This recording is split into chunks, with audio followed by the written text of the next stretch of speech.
क्या करना है, आज हम लोग तो करना है बेसिकली जियोग्राफिकल टाइम स्केल। आज हम लोग तो क्या करना है, जियोग्राफिकल टाइम स्केल। पहले ये समझो, जियोग्राफिकल मतलब जियोग्राफी से रिलेटेड, और जियोग्राफी क्या होती है, अर्थ के सरफेस के बारे में पढ़ना, अर्थ के सरफेस पे बारे में पढ़ना, अर्थ के सरफेस पे जो चीज़ें हैं उनके बारे में पढ़ना ज्योग्राफी है, कि उनका अर्थ में अलग अलग लोकेशन क्या है उसके बारे में पढ़ना ज्योग्राफी कहलाता है। जैसे अर्थ की सरफेस पे प्लांट पाए जाते हैं, तो डेसिडियस फॉरेस्ट किधर पाए जा रहे हैं, एवरग्रीन फॉरेस्ट किधर पाए जा रहे हैं, ये सब के बारे में पढ़ना ज्योग्राफी होती है। ताते थे कोल्ड वाटर किधर पाया जा रहा है, हॉट वाटर किधर पाया जा रहा है, इसे पढ़ना ज्योग्राफी होती है। नेचुरल मेड लेक किधर पाए जा रहे हैं, ये ज्योग्राफी होती है। जो डेजर्ट पाए जा रहे हैं वो किधर पाए जा रहे हैं, कैसे पाए जा रहे हैं, वो ज्योग्राफी होती है। हाँ कि ना? Yes sir. तो ज्योग्राफिकल टाइम स्केल मतलब, जब आप देखेंगे कि इवोल्यूशन जब हुआ है अर्थ में, इवोल्यूशन जब हुआ है अर्थ में, तो millions of year, billions of year लगे हैं। अब ये बिलियंस ऑफ ईयर और मिलियंस ऑफ ईयर जो लगे हैं, इनमें सिर्फ लिविंग बीन इवॉल्व नहीं हुआ है, इनमें क्या कहते हैं, हमारी जो अर्थ है उनमें भी चेंजेस आए हैं। हमारी जो अर्थ है उसकी सतह पे भी बहुत से चेंजेस आए हैं, उसके क्लाइमेट में भी बहुत से चेंजेस आए हैं। हाँ कि ना? तो उन्हीं चेंजेस के बारे में पढ़ना और उन्हें रिकॉर्ड करा गया, जब उन्हीं के बारे में पढ़ा गया और उन्हें रिकॉर्ड किया गया, फिर ह्यूमन के इवोल्यूशन या दूसरे ऑर्गेनिज्म के इवोल्यूशन के साथ उसे मैच किया गया, तो ये पता चला कि लिविंग बीन का इवोल्यूशन प्लस प्लस अर्थ का इवोल्यूशन जो है वो पैरेलल चला है, वो साइमल्टेनियसली हुआ है। इसका मतलब मैं अगर एक समय के क्लाइमेट, एक समय के हैबिटेट को समझ लूँ, तो मुझे उस समय के लिविंग ऑर्गेनिज्म के बारे में समझ में आ जाएगा। ओवरऑल जनरल कैरेक्टरिस्टिक मुझे समझ में आने लगेगी। या मैं एक प्रकार से लिविंग ऑर्गेनिज्म के कैरेक्टरिस्टिक तो समझ लूँ अच्छे से, तो मैं ये जान पाऊंगा कि उस समय जो हैबिटेट होगा वो कैसा होगा, वो कैसा होगा। या मैं ये जान लूँ कि एक ऑर्गेनिज्म ए है वो इवॉल्व हुआ बी में, तो अगर मैं ए की कैरेक्टरिस्टिक को स्टडी कर लूँ, बी के कैरेक्टरिस्टिक को स्टडी कर लूँ, और जो कैरेक्टरिस्टिक में चेंज आया है वो देख लूँ, उसे अच्छे से पढ़ लूँ, तो मुझे पता चल जाएगा एनवायरमेंटल नीड क्या थी, वहाँ पे नेचुरल सिलेक्शन ऐसा क्यों हुआ थी, ऐसा इवोल्यूशन क्यों हुआ। हाँ कि ना? Yes sir. तो ज्योग्राफिकल टाइम स्केल है क्या basically? Geographical time scale basically जो है वो अर्थ का टाइम स्केल है, कि अर्थ में कैसे चेंजेस आते गए हैं over the millions of year. जब उन्हें तादाद हैं उसके साथ जोड़ा जाता है, लिविंग बीन के साथ, तो उससे हम लोग तो एक वो पता चल जाता है कि हम अर्थ के बेसिस पे, अर्थ की ज्योग्राफी के बेसिस पे हम लिविंग बीन के इवोल्यूशन के एरा को, या लिविंग बीन के इवोल्यूशन की जो टाइम स्केल है वो बना पाते हैं।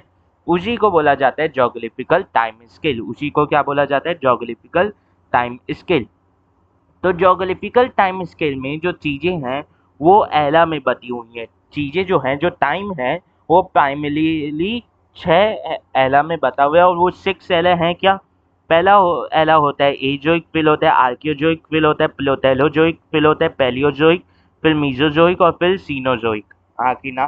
तो इन 6 एरा में ये जितना भी मिलियंस और बिलियंस ऑफ ईयर लगे हैं अर्थ में चेंज आए हैं, इवोल्यूशन हुआ है लिविंग बीन का, ये सभी जो टाइम लगा है ये इन 6 एरा में बता हुआ है। अब जब आप एरा, अगर आप इतने बड़े टाइम, बिलियन ईयर्स के टाइम को अगर आप सिर्फ 6 पार्ट में बांटेंगे, तो हर एक पार्ट में बहुत बड़ा समय आएगा, और उस बड़े समय में बहुत ज़्यादा लिविंग बीन का इवोल्यूशन हुआ है।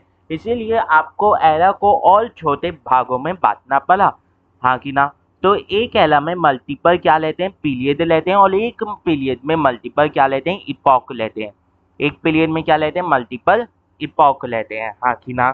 एक पीरियड में मल्टीपल क्या लेते हैं, इपॉक लेते हैं। अगर मैं बताऊं कि एनसीईआरटी की, अगर मैं ये ज्योग्राफिकल टाइम स्केल वाला डायग्राम दिखाऊं, तो वो कुछ इस प्रकार है, वो कुछ इस प्रकार है। हाँ कि ना? ये है एनसीईआरटी का प्लान के बेसिस पे। देखो, हम लोग टेबल बनाएंगे, एरा लिखेंगे, पीरियड लिखेंगे, इपॉक लिखेंगे, और देखेंगे कि हर एक इपॉक, हर एक पीरियड, हर एक एरा में क्या क्या चेंजेस आए, प्लान के बेसिस पे भी, एनिमल के भी बेसिस पे। पर आप जब एनसीईआरटी का डायग्राम देखते हैं, जब आप एनसीईआरटी का डायग्राम देखते हैं, तो वो डायग्राम कुछ ऐसा दिखता है। इससे क्या होता है बेसिकली समझो, इस डायग्राम को स्टडी करना समझो कि ये जो है ये जो लाइन है ये बता रही है कि कौन से समय में इनकी पॉपुलेशन कितनी थी। अगर मैं बात करूं कि यहाँ तक आते आते देखो ये जो लाइन है ये एकदम पतली हो गई, मतलब ये जो थे ब्लायोफाइटा अभी बहुत कम है, अभी इनका डोमिनेंस अर्थ में बहुत कम है, हाँ कि ना। Yes sir. वहीं अगर मैं एंजियोस्पर्म और बता देते हैं एंजियोस्पर्म का देखूं तो इनका डोमिनेंस क्वार्टिनली यानी क्वार्टिनली और टर्शियली एला जो अभी चल रहा है उनमें जो है सीनोजोइक एला जो अभी चल रहा है उसमें बहुत ज़्यादा है एंजियोस्पर्म का, हाँ कि ना। Yes sir. हाँ कि ना। असल में इसे इसमें उल्टा दिया है, सॉरी सॉरी, इसमें तो उल्टा दिया है ना। 2 मिनट, मैं हमेशा वो ऐसा बना देता हूँ ना जब इसे हाथ से बनाता हूँ तो। 2 मिनट रुकना ना। तो देखो यहाँ से चालू किया है, यहाँ से चालू किया है, हाँ कि ना। यहाँ से ये चालू की है, हाँ कि ना। तो देखो ब्लायोफाइटा कम है कम है कम है कम कम है कम है कम है। अब यहाँ पे इनका कलर डेंस हो गया, मतलब यहाँ पे इनमें अच्छी खासी बढ़ोतरी आई थी, ये अच्छे खासे यहाँ पे थे और फिर इधर जाते जाते ये लाइट हो गए। उतना ही साइज हिला कॉलम का, मतलब उतने ही है, सिर्फ लाइट हो गए, मतलब इनकी जो इम्पोर्टेंस थी या इनका जो डोमिनेंस था प्लांट, इन प्लांट का जो डोमिनेंस था अर्थ के प्लांटों में वो कम हो गया, हाँ कि ना। Yes sir. पर वहीं अगर मैं देखूं इधर से, इधर देखो प्लोजिम्नोस्पर्म बहुत ज़्यादा डोमिनेट किए, हाँ कि ना। इसीलिए एकदम डार्क कलर और ऐसा फूला हुआ आया है, हाँ कि ना। फिर सीड पॉन्स आए, सीड पॉन्स से 2 पार्ट निकले, हाँ कि ना। एक आपका सीकेड और एक आपका किधर एंजियोस्पर्म में डाइकोटिलेडन्स, हाँ कि ना। यस सर, हाँ कि ना। तो ये पूरा पार्ट क्या बता रही थी, कौन से एला में कौन डोमिनेट किया, कौन कैसा था, हाँ कि ना। तो इससे समझना तो अब मुश्किल है, इससे समझना मुश्किल है। तो इसीलिए हम लोग कंपैरेटिव स्टडी करेंगे टेबल की मदद से, टेबल की मदद से क्या करेंगे, कंपैरेटिव स्टडी करेंगे। साथ ही साथ अगर मैं एनिमल की बात करूँ तो एनिमल में देखो, एनिमल में यही प्रॉब्लम आती है एनसीईआरटी के साथ कि यहाँ पे तो ऐसे जहाँ पे जो डोमिनेट किया वहाँ पे ऐसा फूल आ रही है उसके बता देते हैं, जैसे ये फूला हुआ है, ये फूला हुआ है, ये फूला हुआ है, हाँ कि ना, ये अभी फूला हुआ है। तो ऐसा कर दिए, पर एनिमल में नहीं लगे, एनिमल में सीधा सीधा लाइन बनाए हैं जिनकी साइज में कोई अंतर नहीं आया है, सिर्फ कलर में अंतर आया है, सिर्फ कलर में अंतर आया है। इसीलिए एनसीईआरटी से समझना इसे थोड़ा मुश्किल है, एनसीईआरटी से समझना इसे थोड़ा मुश्किल है, हाँ कि ना। इसीलिए हम लोग क्या करेंगे, हम लोग सीधा मेरी नोट्स पे जाएंगे और उस पर क्या करेंगे, उसमें जो टेबल फॉर्मेट है उसे अपनाएंगे, इसमें जो टेबल फॉर्मेट है उसे अपनाएंगे, हाँ कि ना। यस सर, हाँ कि ना। Yes sir. अब सुनना मेरी बात, अब मेरी बात ध्यान से सुनते जाना। क्या होता है बेसिकली, ये 6 एला में क्यों बांटा गया। अर्थ पे हमेशा कभी ना कभी विपदा आती है, जैसे जल संकट आया था, सनातन में बोलते हैं ना जल संकट आया था, जब विष्णु जी ने मत्स्य अवतार लेते धरती को वो किया था, बचाया था कि धरती में हर जगह यानी धरती पूरी पानी में नीचे लबालब बह गई थी, तो बता देते हैं तो एक बोट बता देते हैं सुश्रुत जी और उनकी वाइफ ने बता देते हैं भगवान से, वो एक भगवान की से प्रार्थना थी, तो भगवान ने बोला सुश्रुत जी और उनकी वाइफ को कि आप एक बोट बनाइए और उसमें हर एक स्पीसीज के ऑर्गेनिज्म को ला के रखिए, एक एक कपल को, और फिर क्या कहते हैं मैं उस बोट को सपोर्ट करूँगा, तो इससे जो इस जल संकट में भी जो लिविंग फॉर्म्स हैं वो सर्वाइव कर जाएंगे।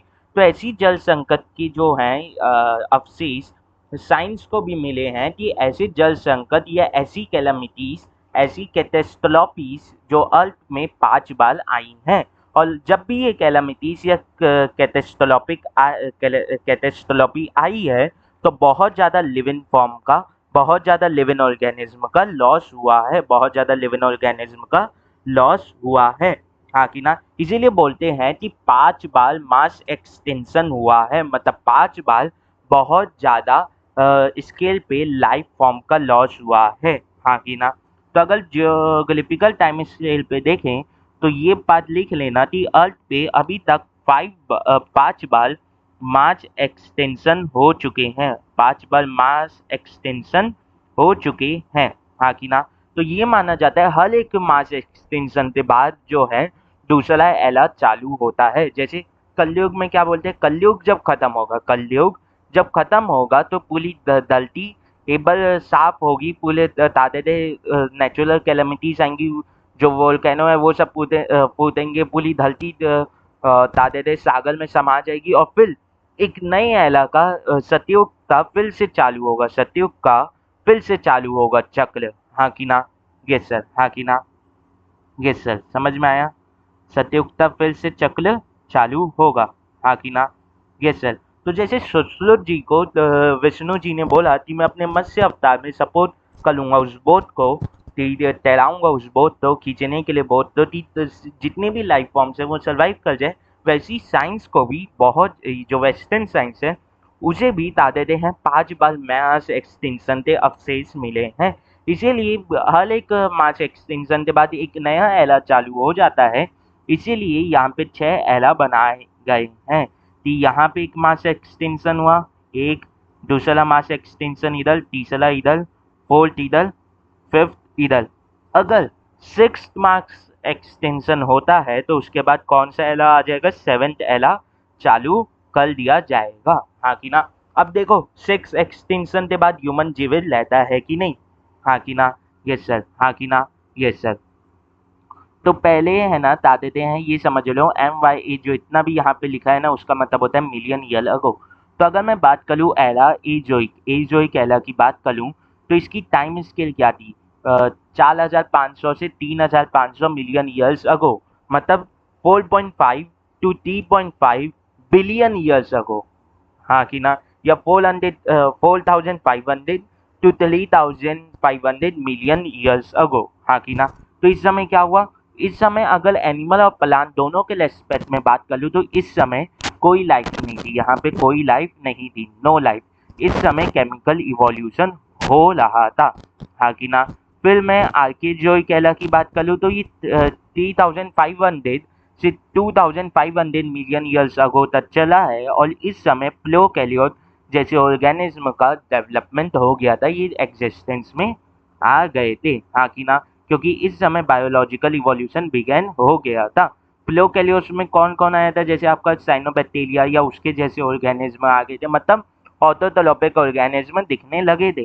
फिर अगर मैं बात करूँ प्लेथैलोजोइक एरा की, तो प्लेथैलोजोइक एरा कब से कब ला, 2500 से 550 मिलियन ईयर्स अगो तक कौन रहा, प्लेथैलोजोइक एरा ला। और इस समय यूकेरियोट्स का डेवलपमेंट हुआ, इस समय यूकेरियोट्स का डेवलपमेंट हुआ, हाँ कि ना? अब प्लेथैलोजोइक एरा के बाद जो पैलियोजोइक एरा होगा, इसमें से स्पेसिफिक प्लांट एनिमल के इवोल्यूशन तो लोग सेपरेटली पढ़ना चालू करेंगे। अब पैलियोजोइक एरा जो था ये कब से कब ला, ये 550 से 250 मिलियन ईयर्स अगो रहा, हाँ कि ना? यस सर, हाँ कि ना? Yes sir. अब ये देखो जो पैलियोजोइक एरा है इसके अंदर कितने पीरियड आते हैं, 6 पीरियड आते हैं। इसके अंदर 6 पीरियड आता है, और इसका पहला पीरियड क्या होता है, कैम्ब्रियन। इसके पहले पीरियड का नाम क्या है, कैम्ब्रियन।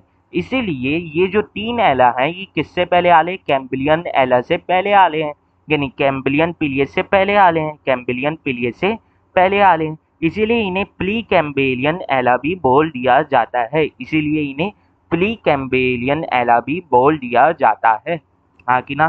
कैम्ब्रियन एरा ये मार्क करता है पैलियोजोइक यानी कैम्ब्रियन पीरियड बता देते हैं पैलियोजोइक एरा की स्टार्टिंग को मार्क करता है। कि अगर मैं बोलूँ कैम्ब्रियन पीरियड चालू हुआ मतलब पैलियोजोइक एरा चालू हो गया, तो कैम्ब्रियन पीरियड में हुआ क्या, कैम्ब्रियन एक्सप्लोजन हुआ, कैम्ब्रियन एक्सप्लोजन हुआ। अब ये कैम्ब्रियन एक्सप्लोजन क्या होता है कि जो बहुत सारे मल्टी सेल्यूलर इनवर्टिब्रेट फाइलम बने, बहुत सारे मल्टी सेल्यूलर इनवर्टिब्रेट एनिमल्स बने, हाँ कि ना? हाँ कि ना? Yes sir. मतलब जितने भी अभी मल्टी सेल्यूलर इनवर्टिब्रेटा हैं इनके एंसेस्टर की शुरुआत हो गई थी। वहीं अगर मैं प्लांट की इवोल्यूशन की बात कर लूँ तो इस समय मल्टी सेल्यूलर एल्गाई बनना चालू हुई, इस समय मल्टी सेल्यूलर एल्गाई बनना चालू हुई, हाँ कि ना? हाँ कि ना? जो क्या थी, मलाइन थी, नॉन बताते थे बेसिकली आपका नॉन कॉल्ड, बेसिकली आपका रुक जाओ यार, जो आपकी क्या थी, मलाइन थी, या अर्ली सेल्ड ऑर्गेनिज्म बनना चालू हुए, हाँ कि ना। Yes sir. साथ ही साथ अगर मैं इधर बात करूँ कि इधर एनिमल और प्लांट तो मिला के पूछूँ थी कैम्ब्रियन एरा में क्या हुआ, तो ये हुआ, अगर मैं दोनों को मिला के पूछूँ तो क्या हुआ कि मलाइन नॉन कॉल्डेस बने, मलाइन नॉन कॉल्डेस बने, और प्लांट जैसे प्लांट का फॉर्मेशन हुआ, हाँ कि ना। वहीं अगर मैं बात कर लूँ ऑल्डोविशियन पीरियड थी, तो ऑल्डोविशियन पीरियड में पहला वर्टिब्रा बना, कौन बना, पहला वर्टिब्रा बना, और ये पहला वर्टिब्रा क्या था, jawless fish, jawless fig, jawless fish, जो हम लोग एगनेटोस्टोमा पढ़ते हैं ना, वही है ये, इसीलिए यहाँ पे लिखा हुआ है एगनेटा, हाँ कि ना। Yes sir. वहीं अगर मैं एनिमल सॉरी, जय श्री लीला, जय माता दी, ठीक है। तो अगर मैं प्लान की बात करूँ, तो अगर यहाँ पे मरीन एल्गी बन गई है, तो इसके नेक्स्ट पीरियड में क्या होगी, मरीन एल्गी चारों तरफ अपना डोमिनेंस फैलाएगी। इसीलिए ऑल्डोविशियन पीरियड में अगर मैं प्लान की तरफ से बात करूँ, तो इस समय मरीन एल्गी अपना डोमिनेंस सभी जगह फैला लेगी, इसीलिए अबेंडेंस और मरीन एल्गी देखने को मिलता है, यहाँ पे इसकी पीक देखने को मिलती है पॉपुलेशन की। फिर अगर मैं बात करता हूँ सिल्यूरियन पीरियड की, तो इस समय लैंड कोलोनाइजेशन चालू हो गया था, हाँ कि ना। किसके द्वारा, प्लांट के द्वारा भी और एनिमल्स के द्वारा भी। यहाँ पे क्या हुआ था, इवोल्यूशन हुआ था आल्टोपोस का, यहाँ पे इवोल्यूशन क्या हुआ था, आल्टोपोस का इवोल्यूशन हो गया था, जो धीरे धीरे वाटर से लैंड में शिफ्ट हो रहे थे। अगर मैं बात करूँ इन दोनों में, तो इन दोनों में मलाइन एनिमल्स का डेवलपमेंट हुआ, यह स्टार्टिंग में, हाँ कि ना। यस सर, हाँ कि ना। और सिल्यूरियन पीरियड से एक्चुअल में लैंड कॉलोनाइजेशन चालू हुआ थी, जितने भी फिश थे या जितने भी मलाइन एनिमल्स थे, वो धीरे धीरे किस में आने चालू हुए, लैंड में आने चालू हुए। और जो दादे थे एल्गई, जो प्लांट जो थी एल्गई, वो क्या करी, धीरे धीरे वेस्कुलर प्लांट्स बनना चालू हुए, हाँ कि ना। तो यहाँ पे क्या हुआ, ओरिजिन ऑफ वेस्कुलर प्लांट्स बनना चालू हुए, हाँ कि ना। Yes sir. फिर आते हैं, अगर मैं डेवोनियन एला की बात करूँ, तो डेवोनियन एला में क्या होता, यानी डेवोनियन पीरियड में, सॉरी एला बोल दिया, डेवोनियन पीरियड में क्या हुआ, गोल्डन एज दिखा किसका, फिश का, गोल्डन एज दिखा फिश का। गोल्डन एज ऑफ फिश मतलब इस समय इनकी पॉपुलेशन यानी हद से बहुत ज़्यादा थी, इस समय इनकी पॉपुलेशन हद से बहुत ज़्यादा थी, हाँ कि ना। और यहाँ पे क्या हुआ, फर्स्ट एम्फीबियंस बनना चालू हुए। देखो बेसिकली सिल्यूरियन एरा में क्या हुआ थी, जो आल्टोपोस पानी में रह लेते, वो धीरे धीरे लैंड पे आना चालू हुए, वो लैंड पे आना चालू हुए, पर वो लैंड में इतनी देर सर्वाइव नहीं कर पा रहे थे। फिर जैसे ही आपका डेवोनियन है, तो वो क्या करने लगे, सिल्यूरियन एरा के अंत तक भी ये कोशिश करने लगे कि हम लैंड पे भी सर्वाइव कर पाए थोड़ी देर तक, तो हाँ कि ना। तो ऐसे ही धीरे धीरे वो कोशिश करते गए, उनमें इवोल्यूशन आता गया, और जब डेवोनियन एरा आया, तो ये देखा गया, ये पाया गया फॉसिल की मदद से और जोग्राफिकल स्टडी की मदद से थी। तो ये जो कोशिश कर करते जो इवोल्यूशन आया था, ये बेसिकली किसे ओरिजिनेट कर दिया, एम्फीबियंस को ओरिजिनेट कर दिया थी। अब ये प्लांट यानी अब ये एनिमल्स वाटर में भी रह पा रहे थे, और दादे हैं लैंड पे भी रह पा रहे थे। डेवोनियन एरा में प्लांट का कुछ वैसा हुआ ही नहीं, हाँ कि ना। Yes sir. अब अगर मैं बात करूँ, डेवोनियन पीरियड में प्लांट का कुछ हुआ ही नहीं। अब अगर मैं बात करूँ कार्बोनीफेरस पीरियड में, तो कार्बोनीफेरस पीरियड में बेसिकली देखो थी, डेवोनियन पीरियड में यहाँ पे एम्फीबियंस बने, तो कार्बोनीफेरस पीरियड में क्या होगा थी, एम्फीबियन अगर बने हैं तो वो सभी जगह लैंड को जल्दी जल्दी ऑक्यूपाई करेंगे, तो दी एम्फीबियंस के अलावा तो कोई और है नहीं लैंड पे, तो ये लैंड को ऑक्यूपाई करेंगे, अपनी पॉपुलेशन तो जल्दी जल्दी बढ़ाएंगे। तो इधर क्या हुआ, इनका गोल्डन एज दिखा, इनका गोल्डन एज दिखा, हाँ कि ना। अब देखो बेसिकली एम्फीबियन से रेप्टाइल्स बने, तो धीरे धीरे जैसे ये लैंड पे फैल रहे हैं, अब ये बोलेंगे कि हम सिर्फ लैंड पे लाएंगे, वाटर में नहीं जाएंगे, कुछ जिद्दी बनेंगे और बोलेंगे लैंड पे लाएंगे। तो यहाँ से धीरे धीरे किसका ओरिजिन होना चालू होगा, रेप्टाइल्स का ओरिजिन होना चालू होगा। वहीं अगर मैं प्लांट्स की बात करूँ, तो यहाँ पे धीरे धीरे सीड बनने चालू होंगे, सीड बनने चालू होंगे, मतलब जिम्नोस्पर्म का ओरिजिन होगा, हाँ कि ना। Yes sir. फिर अगर मैं आता हूँ पर्मियन पीरियड में, तो पर्मियन पीरियड में बेसिकली जो रेप्टाइल्स हैं, वो अलग अलग डाइवर्सिफाई होंगे, बर्ड्स बनाएंगे और मैमल्स बनाएंगे, हाँ कि ना, हाँ कि ना। क्या बनाएंगे, बर्ड्स बनाएंगे और मैमल्स बनाएंगे, हाँ कि ना। Yes sir. समझ में आया, यस सर। अब एक बात देखना, यहाँ पे मैंने बोल दिया तीज जो एल्गई है उसने धीरे धीरे वेस्कुलर प्लांट्स बनाना चालू किए और उसने लैंड कब जिया लिए, कब सिलुलेलियन पीरियड में, हाँ कि ना। पर आल्टोपस यानी बेसिकली पर एम्फीबियंस कब बनना चालू हुए, डेवोनियन पीरियड में। मतलब प्लांट्स क्या पहले आ गए थे एनिमल से धरती पे, आंसर है यस। प्लांट्स लैंड को पहले ऑक्यूपाई कर लिए थे एनिमल से, हाँ कि ना। तो plant colonise land before animals, हाँ कि ना, हाँ कि ना। तो पहले कब्जा किसका हुआ था, प्लांट का हुआ था धरती पे, हाँ कि ना, यस सर। फिर आते हैं हम लोग मीसोजोइक एरा पे। मीसोजोइक एरा पे को एज ऑफ लेप्टाइल्स भी बोला जाता है, क्योंकि इस समय लेप्टाइल्स की पॉपुलेशन और कैटेगरीज में एक बूम देखने को मिला था।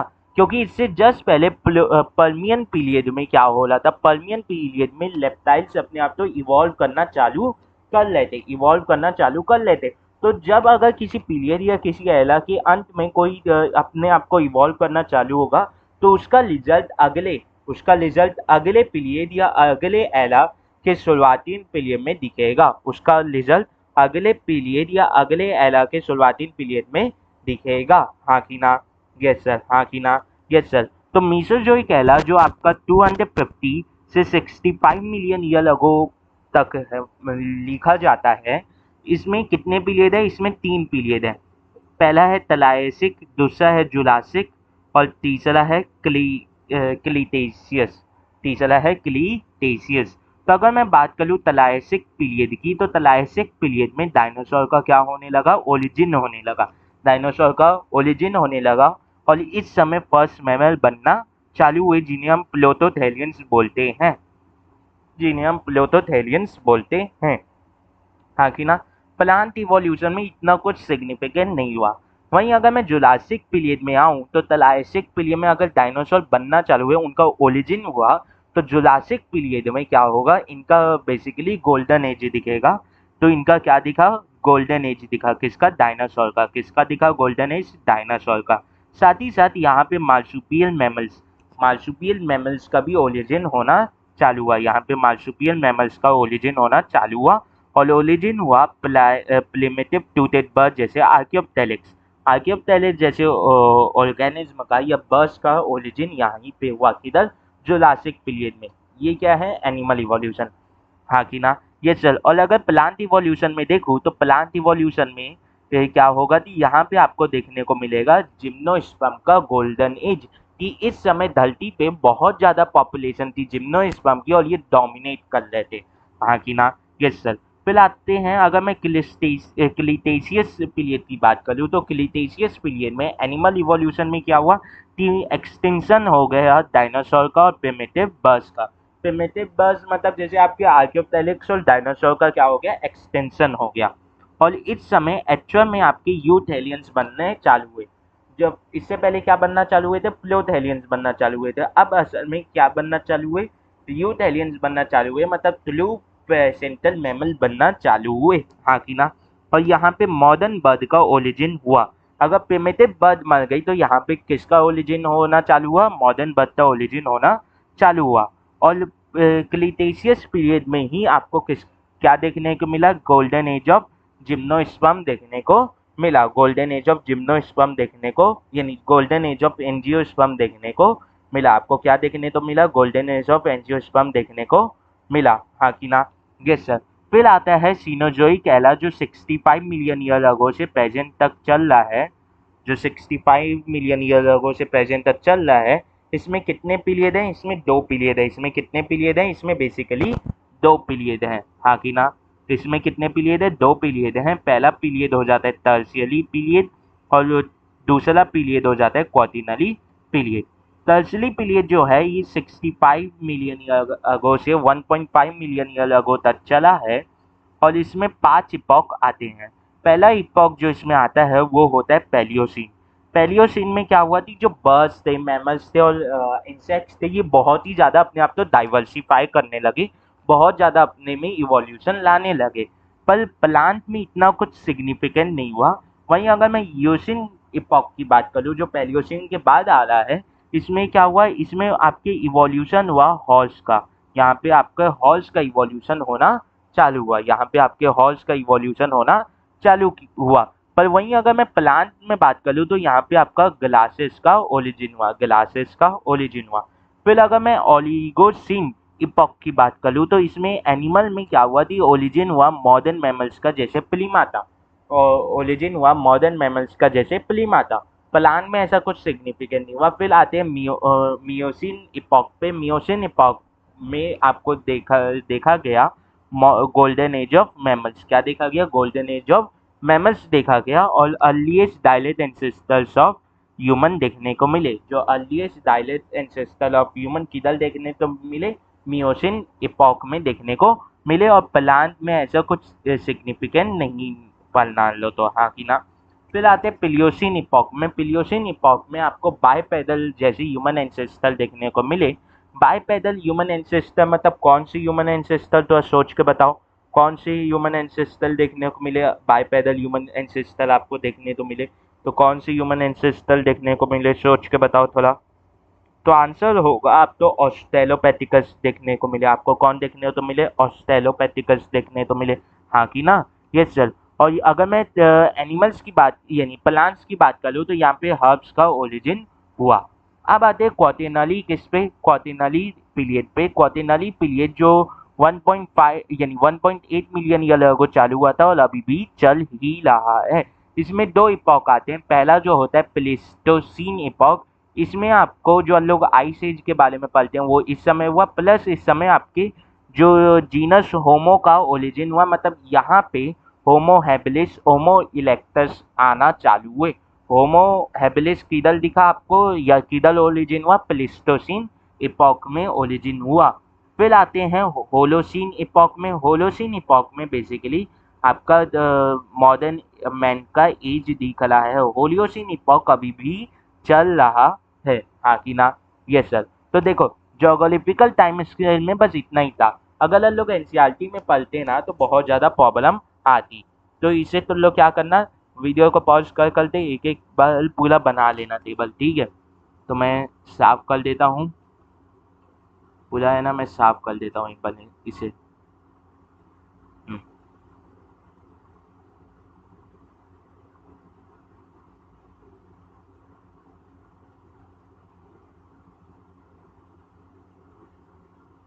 ठीक है, ये बना लो, ये लिख लो, पॉज कर लो, लिख लो ये 1 2 3 लिख लिए। अब मैं इसे इरेज कर दे रहा हूँ, ये नोट लिख लो, ठीक है। 1 2 3। अब इसे कर लो, इसे साफ कर लो, इसे लिख लेना पॉज करते।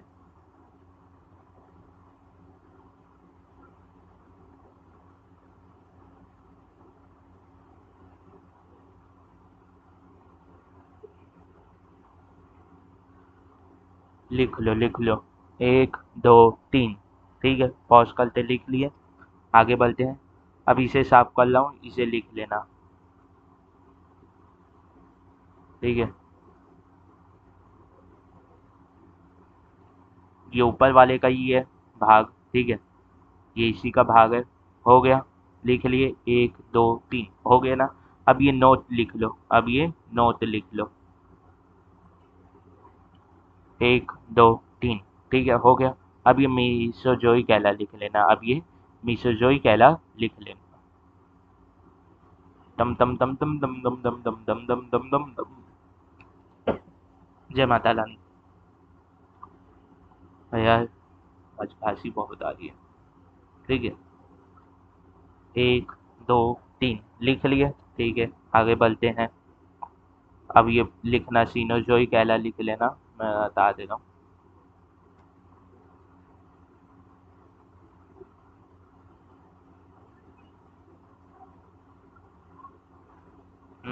चल क्यों नहीं ला,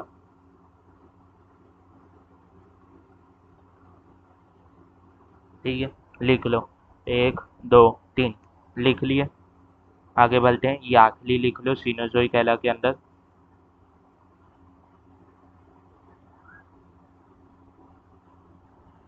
1 2 3 लिख लिए, हो गए 1 2 3, ठीक है।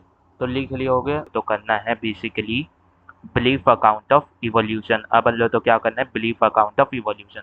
बिलीफ अकाउंट ऑफ इवोल्यूशन में क्या हम लोग जो चैप्टर में जितनी भी वो पढ़े इवोल्यूशन में, ऑर्गेनिज्म की इवोल्यूशन में वो पढ़े हैं सीरीज, एनिमल इवोल्यूशन में जो सीरीज पढ़े हैं उसी के बारे में है थोड़ा बहुत बता देते हैं एक सीक्वेंस में। और ये जो देता है ये अलग अलग समरी में कुछ दिया हुआ है, कुछ इधर किसी और टॉपिक के अंदर थोड़ी बहुत इंफॉर्मेशन दी गई है जो वहाँ नहीं बता पाते या भूल जाते हैं लोग वहाँ से पढ़ना, तो उसे मैं एक जगह कलेक्ट करके ला दिया हूँ। दूसरी बात मैं ये बोल रहा था कि अभी मैंने जब तुम लोग तो जियोग्राफिकल टाइम स्केल पढ़ाया तो क्या हुआ कि मैंने तुम लोग तो पीरियड बता दिए, इपॉक बता दिए, सब कुछ बता दिए, एला बता दिए, ठीक है, एला बता दी, पीरियड बता दी, इपॉक बता दी, पर उन्हें याद करने का न्यूमोनिक्स नहीं बताया। इसलिए नहीं बताया क्योंकि मैं न्यूमोनिक्स पे बिलीव नहीं करता। क्योंकि बहुत से स्टूडेंट रहते हैं जिन्हें न्यूमोनिक्स तो याद रहता है पर न्यूमोनिक्स का मतलब क्या होता है ये याद नहीं रहता एग्जाम सेंटर में। तो उससे बचने के लिए तुम लोग डायलेटी इसे याद करो। कैसे याद करोगे, या तो कुछ जन तो डायलेट याद हो गया होगा जब मैं पढ़ा लाऊंगा, या अगर याद नहीं हुआ है तो नोट्स खोलो, बगल में एक लफ कॉपी रखो और उसमें 5 से 6 बार लिख के देखो।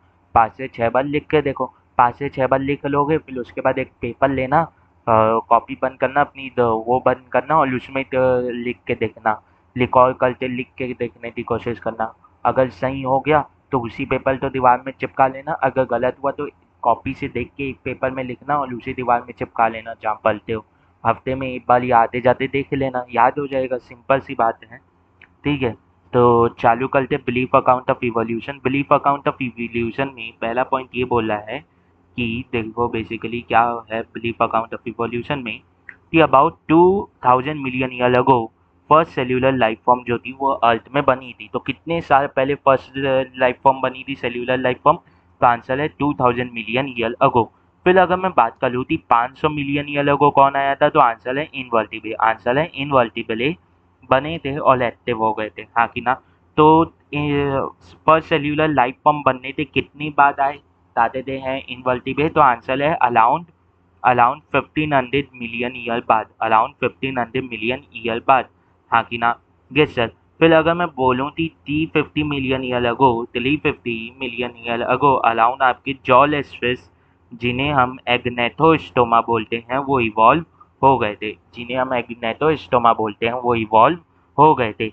तो इनवर्टिब्रे बनने थे कितने बाद आया दादे थे जॉलेस्फिस, तो आंसर है 150 मिलियन, ये 150 मिलियन ईयर बाद आया, हाँ कि ना। Yes sir. अब अगर मैं बात करूँ तो इसी टाइम के अराउंड 350 मिलियन ईयर अगो के अराउंड ही जो दादे थे हैं ऐसी फिश जिनके पास स्टाउट था और स्टोलोंग विन का स्टोलोंग फिन था। स्टाउट मतलब लेग लाइक हल्का स्ट्रक्चर, और स्ट्रॉन्ग फिन थे वो अर्थ पे घुमा करते थे और फिर वापस पानी में चल देते थे, हाँ कि ना। Yes sir. और फिर 320 मिलियन ईयर अगो अराउंड आपके सी वीड और दादे थे कुछ प्लांट एग्जिस्ट करना चालू किए, हाँ कि ना। अब ये जो पॉइंट था कि फिश जो है जिनके पास स्टाउट है ये स्ट्रॉन्ग विन है ये धरती पे घुमा करते थे, इसका मतलब नहीं कि धरती पे घूम ले, ऐसा नहीं, पूरा इधर से उधर ऐसा नहीं। कोस्ट पे आते थे, कोस्ट पे थोड़े दूर थोड़े समय के लिए रहते थे, 1-2 घंटे के लिए, 10-20 मिनट थे और फिर वापस पानी में चल देते थे, ऐसा इनका काम था। The first organism to invade land were plants, ये बात मैंने अभी नोट्स में भी लिखवाई है, नोट करके लिखवाया है कि जब मैं वो जोग्राफिकल टाइम स्केल पढ़ा रहा था कि जो फर्स्ट एनिमल यानी जो फर्स्ट ऑर्गेनिज्म जिन्होंने अर्थ को इन्वेड किया था वो एनिमल नहीं थे, वो कौन थे, प्लांट थे, हाँ कि ना। They were wide spread when animal later colonize land. अब बता देते हैं ये और ज़्यादा वाइड स्प्रेड हुए जब बता देते हैं एनिमल्स चालू किए लैंड पे लेना। जैसे ये अर्थ है तो अर्थ में जितना भी पहले अभी जो लैंड मास है वो पहले एक पार्ट था, तो जब प्लांट कोलोनाइज करना चालू किए ना लैंड पार्ट तो वो पहले बॉर्डर को कोलोनाइज किए थे। फिर जैसे जैसे एनिमल्स आना चालू हुए ना तो एनिमल्स के साथ ही अपने लीफ को भेजे, अपने स्पोर्स को भेजे एनिमल की बॉडी में चिपक के, तो ऐसे बीच वाला जो लीजन था, सेंट्रल जो लीजन था, यहाँ पे भी प्लांट फैलना चालू हुए, तो वाइड स्प्रेड ऐसे हुआ, हाँ कि ना। Yes sir. In 1938 a fish caught in south Africa, एक फिश पकड़ी गई मछुआरे के द्वारा साउथ अफ्रीका में, और इस फिश का नाम क्या था, सीला कैंट, इस फिश का नाम क्या था, सीलाकेंथ या सिलकेंथ बोल सकते हो, डिस्कवर हुई थी, जिसे पहले माना जाता था कि ये एक्सटिंक्ट हो गई है। एक ऐसे फिश जिसे पहले माना जाता था कि वो एक्सटिंक्ट हो गई है, वो एक मछुआरे के द्वारा साउथ अफ्रीका में पकड़ी गई, कब, 1938। तो ऐसे बहुत से ऑर्गेनिज्म हैं जो अनलो तो लगता है एक्सटिंक्ट हो गए हैं, पर वो जमीन के बहुत नीचे जाते छुप जाते हैं या पानी के बहुत नीचे जाके छुपे रहते हैं। हाँ कि ना। Yes sir. दिस सीलिकेंट, जिन्हें हम लोब फिन्ड फिश भी बोलते हैं। लोब फिन्ड फिश क्यों? क्योंकि जो इनके फिन्स लेते हैं वो है कि लोब जैसे मॉडिफाई हो गए लेते हैं। तो ये कौन थे? ये फर्स्ट एम्फीबियंस थे। अगर मैं बोलूँ कि फर्स्ट एम्फीबियंस किससे इवॉल्व हुए थे, तो आंसर है सीलिकेंट से। सीलिकेंट से। और ये कब डिस्कवर हुई थी, ली डिस्कवर हुई थी? आंसर है 1938 में, जिसे पहले माना जा रहा था कि वो एक्सटेंट हो गई ही है। हाँ कि ना। हाँ कि ना। Yes sir. हाँ कि ना। Yes sir. Amphibian, first amphibian जो दोनों पानी और लैंड पे रह रहे थे। No specimen of this transitional forms remain. ऐसा नहीं है कि इसका कोई स्पेसिमेन बचा है कि सील कैन से कैसे फर्स्ट एम्फीबियन बना। तो बीच में कनेक्टिंग लिंक जो था उसका कोई स्पेसिमेन नहीं बचा, उसका कोई फॉसिल अभी तक नहीं मिला है। But they are ancestor of modern frogs and salamander. तो ये जो फर्स्ट एम्फीबियंस थे और ये जो सीलकेंट थे, ये तब भी माने जाते हैं कि फर्स्ट, यानी ये तब भी माने जाते हैं कि ये एंसेस्टर थे मॉडर्न फ्लॉग और सेलामेंडर के। हाँ कि ना। Amphibians evolve into reptiles. Amphibians फिर बाद में किस में इवॉल्व हो गए? लेप्टाइल्स में इवॉल्व हो गए। किस में इवॉल्व हो गए? लेप्टाइल्स में इवॉल्व हो गए। हाँ कि ना। Yes sir. They developed a celled egg which do not dry up in hot sun unlike those in amphibians। मतलब क्या होता था एम्फीबियंस के, अभी भी आप एग देखोगे, दादे थे फ्लॉक का एग देखोगे, तो फ्लॉक के एग ऐसे काले गोती सली के लेते हैं जो जेली से कवर लेते हैं। इसीलिए एम्फीबियंस अपने वो जो एग हैं वो वाटर में छोड़ते तो उनके भी ऐसे ही लेते हैं कि अंडे जेली से कवर लेते हैं। अगर इन्हें सनलाइट में छोड़ देंगे तो ये क्या हो जाएंगे? दलाए अप हो जाएंगे। पर अगर इनके ऊपर अगर ऐसे एक सेल आ जाए, इनके ऊपर अगर एक सेल आ जाए तो उसके कारण वो सन में दलाए नहीं होंगे। और ये सेल किस में आया? लेप्टाइल्स में आया। ये सेल किस में आया? लेप्टाइल्स में आया। ये सेल किस में आया? लेप्टाइल्स में आया। हाँ कि ना। ये सेल किस में नहीं था? एम्फीबियंस में नहीं था और लेप्टाइल्स के पास आया। हाँ कि ना। दे डेवलप सेल डेक, मतलब कि वो सेल डेक रिलीज करना चालू की जो दलाए नहीं होता था हॉट सन में। हाँ कि ना। Unlike those of amphibians. Again we only see modern day descendants, जैसे टर्टल्स, टॉर्टॉइस और क्रोकोडाइल, जो मॉडर्न डे डिसेंडेंट्स हैं, इन्हीं को देख पाते हैं। तो ये जो पुराने अर्ली रेप्टाइल्स थे, इन्हें हम नहीं देख पाते, ये लुप्त हो चुके हैं। हाँ कि ना। Dinosaurs were mammal like early reptile. Dinosaur जो थे वो मैमल लाइक अर्ली रेप्टाइल थे जो लेटर इवॉल्व हो गए मैमल में। जो लेटर इवॉल्व हो गए मैमल में। या आप ये बोल सकते हो डायनासोर जो थे वो अर्ली लेजर लाइक रेप्टाइल थे, जिन्होंने दादे थे किन्हें जन्म दिया? आपके डायनासोर को जन्म दिया, आपके मॉडर्न रेप्टाइल्स को जन्म दिया, और साथ ही साथ आपके बर्ड्स को जन्म दिया। तो चलिए डायनासोर डायनासोर को कैसे जन्म दिया? कि कुछ डायनासोर जो अर्ली डायनासोर थे उन्होंने अलग अलग वैरायटी के डायनासोर बनाए। हाँ कि ना। Yes sir. In the next 200 million year ago also, in the next 200 million year also, the reptiles of different shape and size dominate the earth। फिर इसके बाद 200 मिलियन साल तक बता देते हैं अलग अलग लेप्टाइल्स, अलग अलग शेप और साइज के लेप्टाइल्स अर्थ पे डोमिनेट किए।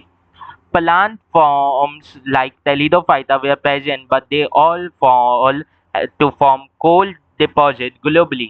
मतलब प्लांट जैसे टेलिडोफाइटा जो है, टेलिडोफाइटा जो प्लांट का फाइलम है, वो फाइलम के जो प्लांट्स थे वो भी उस समय प्रेजेंट थे, पर वो सभी प्लांट मिट्टी के नीचे दबते गए, सॉइल की लेयर के नीचे दबते गए और हाई प्रेशर और कंडीशन के चलते वो कोल डिपॉजिट में बदल दिए गए नेचर के द्वारा। और ये coal deposit all over the globe पाए जा रहे हैं। हाँ कि ना। Some land reptiles went back into water to evolve into fish like reptiles. तो जो मलाइन लेप्टाइल्स होते हैं या फिश लाइक लेप्टाइल्स होते हैं, उनके एंसेस्टर जो थे वो भी लैंड में लेने वाले थे, पर वो वापस वाटर में चल दिए ताकि वो फिश लाइक लेप्टाइल्स की तरह जी पाए। प्रोबेबली 200 मिलियन ईयर अगो, ये भी तो प्रोबेबली 200 मिलियन ईयर अगो हुआ होगा, जिसका एक एग्जांपल है इस स्टियोसोलिस, जिसका एक एग्जांपल है स्टियोसोलिस। हाँ कि ना। Yes sir. The land reptiles of course the डाइनल, उस समय जो लैंड लेप्टाइल जो डोमिनेट कर लेते वो ऑफ कोर्स डायनासोर थे। बिगेस्ट ऑफ देम वाज तलाइनोसोलिस, टाइलोसॉरस रेक्स, जिसे हम लोग टी रेक्स भी बोलते हैं, जो अराउंड 65 फीट था लेंथ में, और उसका कुछ के तो जॉ इतने बड़े थे कि वो 4 फीट बड़े उनके जॉ थे। 4 फीट बड़ा जॉ होना मतलब अभी के समय में आधे ही ह्यूमन से बड़ा जॉ होना। About 65 million years ago, the dinosaur suddenly disappeared from the earth. और अराउंड दादे थे 65 मिलियन ईयर अगो अचानक से धरती से कुछ ही सालों में, 2-3 सालों में डायनासोर कंप्लीटली गायब हो गए। हमें इसका एग्जैक्ट रीजन तो नहीं पता। कुछ बोलते हैं कि क्लाइमेट चेंजेस की वजह से चल रही है, कुछ बोलते हैं कि मीटियोलाइट कोलिजन की वजह से चल रही है, मतलब वो बताते थे उल्का पिंड गिरे थे अर्थ पे, उसके नाम से चल रही है, पर हमें सच्चाई नहीं पता। तो is still unknown. Small size reptiles of that era still exist. उस एला के कुछ स्मॉल साइज लेप्टाइल्स जो हैं वो अभी भी एग्जिस्ट करते हैं। अब ये पॉइंट क्यों किया गया? तो ये पॉइंट इसलिए दिया गया ताकि आपको ये ना लगे कि उस समय जितने भी लेप्टाइल्स थे वो सब गायब हो गए। हाँ कि ना? Yes sir. The first mammals were like shrew. जो फर्स्ट मैमल थे वो स्लूज थे, जैसे थे चूहे के जैसे थे। Their fossil are small size. उनके फॉसिल पाए जाते हैं, और ये फॉसिल जो लेते हैं ये बहुत छोटे साइज के लेते हैं, ये बहुत छोटे साइज के लेते हैं। Mammals were viviparous and protected their young ones inside the mother body. वो जो मैमल्स थे वो भी विवी पैलेस थे, और वो भी अपने यंग वन तो मदर की बॉडी के अंदर प्रोटेक्ट करते थे। Mammals were more intelligent in their day sensing and avoiding danger at least. मतलब ये जो मैमल थे ये तादते हैं, बाकी जो उस समय ऑर्गेनिज्म थे, लेप्टाइल्स, एम्फीबियन, इनसे ज़्यादा इंटेलिजेंट थे कि डेंजर को सेंस करने में और उसे अवॉइड करने में। When reptiles came down, mammal took over the earth. जब लेप्टाइल्स का पतन हुआ, जब लेप्टाइल्स का फॉल डाउन हुआ, जब लेप्टाइल्स का वो हुआ तादे थे फॉल डाउन हुआ, जब लेप्टाइल्स डिक्लाइन किए, उनका डोमिनेंट डिक्लाइन किया, तो मैमल्स का डोमिनेशन अराउंड द वर्ल्ड बढ़ गया। हाँ कि ना? Yes sir. तो इसे लिख लेना तुम लोग, ठीक है? तो ये 1 2 3 पॉज करते लिख लेना। 1 2 3 पॉज करते लिख लेना। 1 2 3 पॉज करते लिख लेना, ठीक है? तो यहीं पे ख़त्म करते हैं, फिर कल इसका क्वेश्चन 35 कर लेंगे। जय राम जी की।